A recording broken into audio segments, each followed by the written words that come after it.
আসসালামু আলাইকুম। প্রিয় দর্শক, গত একদিন আগেই রোববার আমি যে কন্টেন্টটি করেছিলাম শুল্ক সংক্রান্ত বিষয়ে যুক্তরাষ্ট্রের সঙ্গে, সেখানে বেশ কিছু প্রশ্ন তুলেছিলাম আপনাদের সামনে সরকারের উদ্দেশ্যে।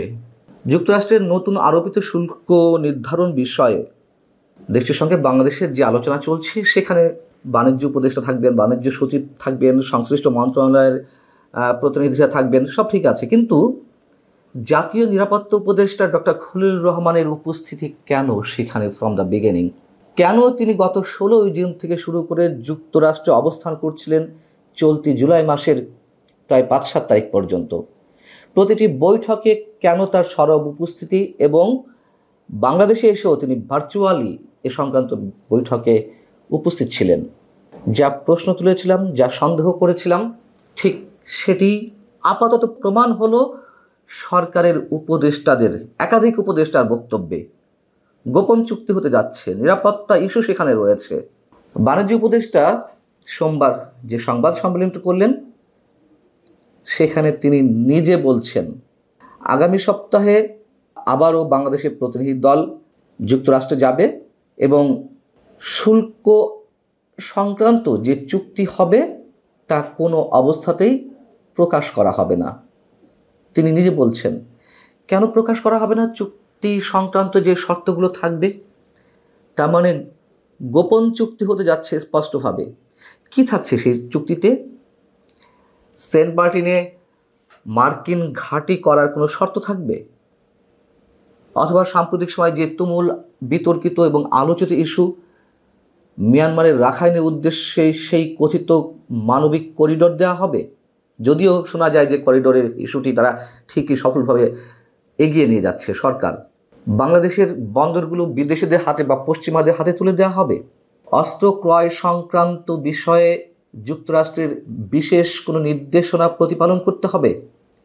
আমরা এগুলো কিছুই জানি না, তবে এগুলো নিশ্চয়ই আমাদের আলোচনায় আসতেই পারে, নইলে গোপন চুক্তি কেন? সরকারের আর এক উপদেষ্টা, বিদ্যুৎ, জ্বালানি ও খনিজ সম্পদ বিষয়ক উপদেষ্টা মোহাম্মদ ফাউজুল কবির খান, তিনিও একই কথা বলেছেন আলাদা আরেকটি সংবাদ সম্মেলনে। তিনি নিজের মুখে জানিয়েছেন যুক্তরাষ্ট্র বাংলাদেশের সঙ্গে প্রথমে একটি ফ্রেমওয়ার্ক চুক্তি চাচ্ছে, যেখানে তাদের নিরাপত্তা সহ বিভিন্ন বিষয় রয়েছে। বোঝা গেল তো বিষয়টি? যে প্রশ্নগুলো কেবল উত্থাপন করলাম তার সারমর্মটা আমাদের আরেক উপদেষ্টার মুখ থেকে উচ্চারিত হলো। এই সংবাদ সম্মেলনটি ছিল জ্বালানি খনিজ সম্পদ বিষয়ক উপদেষ্টা যে সংবাদ সম্মেলন, ব্যবসা বাণিজ্য, শিল্প, বন্দর ও রাজস্ব অধিকতর গতিশীল করার জন্য গঠিত কমিটির সংবাদ সম্মেলন। ব্যবসা বাণিজ্য গতিশীল করা হবে দেশকে গতিশীল করার জন্য। আর আমরা এমন এক চুক্তি করতে যাচ্ছি যুক্তরাষ্ট্রের সঙ্গে, যেখানে ব্যবসা বাণিজ্য তো দূরের কথা, দেশের গতিশীলতা তো দূরের কথা, দেশের সামগ্রিক জাতীয় স্বার্থ বিকিয়ে দেওয়ার মাধ্যমে এই চুক্তি করা হতে যাচ্ছে কিনা সে প্রশ্ন উঠতেই পারে। ফাউজুল কবির খান বলছেন যে আমেরিকার কিছু কৌশলগত বিষয় রয়েছে, তার মধ্যে নিরাপত্তা ও অন্যান্য দেশের সঙ্গে ব্যবসা বাণিজ্য ইত্যাদি বিষয় অন্তর্ভুক্ত।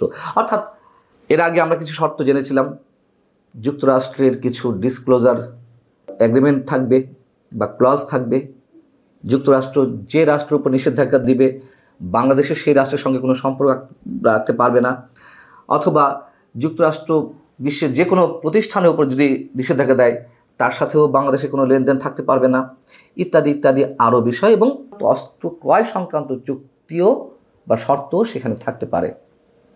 এখন এই চুক্তিটি করা হলে কি হবে?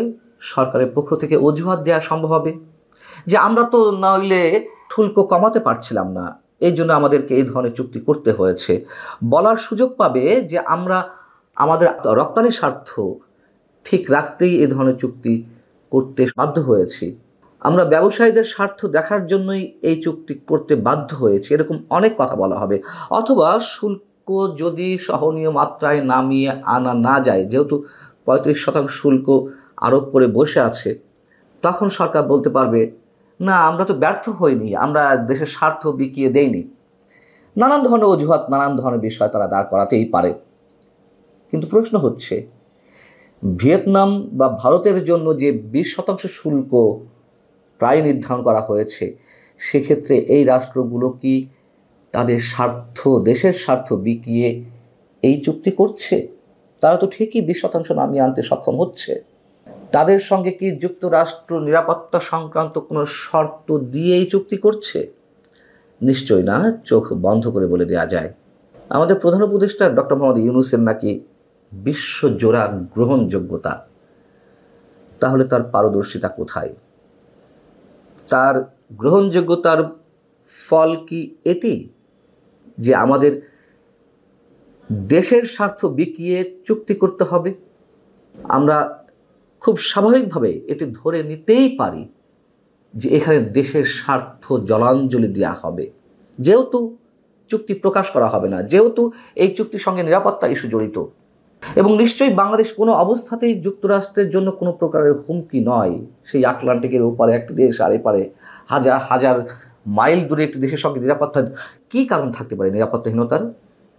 যুক্তরাষ্ট্রকে যখন ডক্টর মোহাম্মদ ইউনূসের পক্ষ থেকে চিঠি দেওয়া হয়েছিল যে 37% শুল্ক প্রথমে আরোপ করা হয়েছিল এপ্রিলে, তখন 3 মাসের জন্য স্থগিত করে রাখা হয়েছিল। সরকারের পক্ষ থেকে অনেকে বলার চেষ্টা করছিলেন ডক্টর মোহাম্মদ ইউনূসের কী গ্রহণযোগ্যতা, এক চিঠিতেই নাকি 3 মাসের জন্য শুল্ক স্থগিত করে দিয়েছে। এটি তো 70টির মতো যে দেশের সঙ্গে তাদের এই ধরনের শর্ত আরোপ করা করে বিষয় রয়েছে, তাদের সবার শুল্কই 3 মাসের জন্য স্থগিত করেছিল।